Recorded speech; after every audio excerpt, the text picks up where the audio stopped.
వ్యక్తిగత అభివృద్ధి రీత్యా తీసుకునే నిర్ణయాలలో స్వల్పమైన ఆటంకాలు ఏర్పడతాయి. సోషల్ మీడియాలో ఉన్న వారికి, సినిమాలో పనిచేసే వారికి కాలం అనుకూలంగా ఉంటుంది.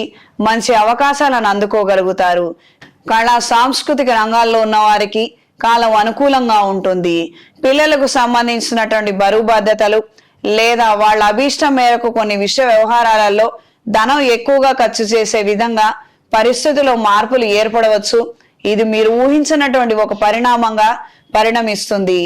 ఒక కారణం కోసం, ఒక అవసరం కోసం దాచుకున్న ధనాన్ని మరొక అవసరం నిమిత్తం కోరిక మేరకు అది ఖర్చులు పెట్టవలసినటువంటి పరిస్థితులు ఏర్పడవచ్చు. ఖర్చు పెట్టడానికి ఎంతగానో నిరాశపడతారు, వేదనకి గురవుతారు. దూర ప్రయాణాలు అంతంత మాత్రంగా ఉంటాయి. వాహన క్రయ విక్రయాలలో స్వల్పమైన లాభాలను మాత్రమే అందుకుంటారు. ఎలక్ట్రానిక్ వ్యాపారస్తులకు, బ్యూటీ పార్లర్లు నడిపే వారికి కాలం అనుకూలంగా ఉంటుంది. ప్రజా సంబంధ బాంధవ్యాలతో కూడిన వ్యాపారస్తులకు మిశ్రమ ఫలితాలు గోచరిస్తున్నాయి. క్రయ విక్రయాలు బాగా జరుగుతాయి. స్వల్పమైన లాభాన్ని అందుకోగలుగుతారు.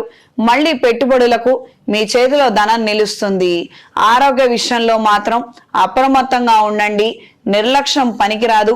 ఇతరితర కొత్త అలవాట్లు కావచ్చు, చెడు అలవాట్లకి ఖచ్చితంగా దూరంగా ఉండండి.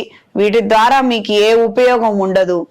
ఏదో ఒక అవసరం ఉంది, ₹1కి ₹10 ఇచ్చేస్తామన్నారు, నమ్మి మాత్రం మోసపోవద్దండి. ఈ విషయాన్ని గ్రహించి మెలగండి. ఈ వారం స్త్రీలకు కుటుంబపరమైనటువంటి బరువు బాధ్యతలు, అవకాశాలు, పేరు మరింతగా పెరుగుతాయి. ఎక్కడ లేని సమస్యలు మీరే పరిష్కరించవలసినట్టుగా పరిస్థితుల్లో మార్పులు ఏర్పడవచ్చు.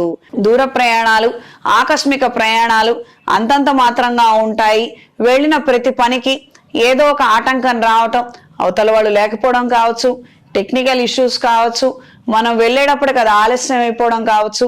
ఈ రకమైనటువంటి మార్పులే ఎక్కువగా ఏర్పడుతుంటాయి. ఇది గ్రహించి నిదానంగా మంచి ప్లాన్స్ వేయండి. అవి ఎగ్జిక్యూట్ చేసుకోగలిగితే బాగుంటుంది. ఉదాహరణకి ఆఫీసులో లీవ్ పెట్టి వెళుతున్నాము, ఒక రోజులో పని అయిపోతుంది అనుకున్నాము, ఒక రోజు లీవ్ సరిపోతుందని మాత్రం అనుకోవద్దు. ఒక 2 రోజులు పెట్టండి.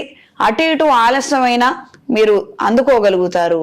ఈ రకమైనటువంటివి చేసుకోగలిగితే బేసిక్గా వెళ్ళిన పని స్ట్రెస్ లేకుండా చేసుకోగలుగుతారు. మళ్ళీ ప్రయాణం కూడా సురక్షితంగా ఉంటుంది. హడావుడిగా వెళ్ళి హడావుడిగా రావటంలో కొద్దిగా ప్రమాదాలు జరిగే అవకాశం ఉంటుంది. ఇది గ్రహించి మెలగండి. అన్ని విషయాలు మనం ఇక్కడ చర్చించలేము, చెప్పలేము. కాస్తంత అర్థం చేసుకుంటే బాగుంటుంది. ఏదైనా నిదానంగా చేయండి. చక్కగా పనిలో పురోగతిని చూడగలుగుతారు. విద్యార్థులకు కొత్త అవకాశాల కోసం చేసే ప్రయత్నాలు బాగుంటాయి. ఒక యూనివర్సిటీలో రాలేదు, మరొక యూనివర్సిటీ కాలేజీ కోసం చేసే ప్రయత్నాలలో మంచి మార్పులు ఏర్పడతాయి. ప్రభుత్వ పరమైనటువంటి పరీక్షలు రాసే వారికి కాలం అనుకూలంగా ఉంటుంది. ఇందులో మంచి గుర్తింపుని, రాణింపుని సొంతం చేసుకుంటారు. ఈ వారం సింహరాశి వారికి కలిసి వచ్చే రంగు బ్రౌన్ కలర్, కలిసి వచ్చే దిక్కు తూర్పు, కలిసి వచ్చే సంఖ్య 5. ప్రతిరోజు లింగాష్టకాన్ని పఠించండి. శరీరం సహకరించిన వారు సూర్య నమస్కారాలను చేయండి. ప్రత్యేకంగా ఈ మాసంలో చేసుకోదగిన పూజలు, పర్వదినాల గురించి స్పెషల్ ఎపిసోడ్ రిలీజ్ చేశాను. అందులో ఉన్నటువంటి పరిహారాలని పాటించండి.